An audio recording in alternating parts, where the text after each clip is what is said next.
Ja sa stavím. Patríš k tým, ktorí si myslia, že povinné zmluvné poistenie je niečo, čím poistujem autá druhých a že je to také nevyhnutné zlo, že vlastne keby nemusím, tak ho ani nemám. Lenže čo ak ti poviem, že sú poisťovne, ktoré ti v rámci PZP preplatia kľudne aj náhradné vozidlo, ubytovanie či odťah. Pravdou je, že dnes už takmer každé PZP obsahuje nejakú formu asistenčných služieb bez toho, aby si musel niečo priplácať. My si posvetíme na poisťovňu Generali a ich balík Classic. V rámci PZP ti poisťovňa preplatí opravu na mieste do výšky 100 eur. Odťah vozidla do najbližšieho servisu v rámci Slovenska a Čiech. V ostatných krajinách ti odťah iba zorganizuje, ale nepreplatí. Preplatia ti vyprostenie a úschovu vozidla. Ak sa auto nedá opraviť do 8 hodín, môžeš si nárokovať preplatenie ubytovania na 2 noci 75 eur na osobu. Môžeš si nárokovať preplatenie cesty domov verejnou dopravou do výšky 500 eur a čerešničkou na torte je náhradné vozidlo. V rámci PZP ti poisťovňa môže preplatiť náhradné vozidlo na 3 dní. Sú tam také drobnosti ako zalomený kľúč, defekt, natankovanie nesprávneho paliva a tak ďalej.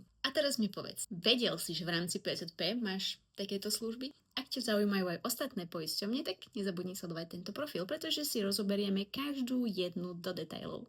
Čus!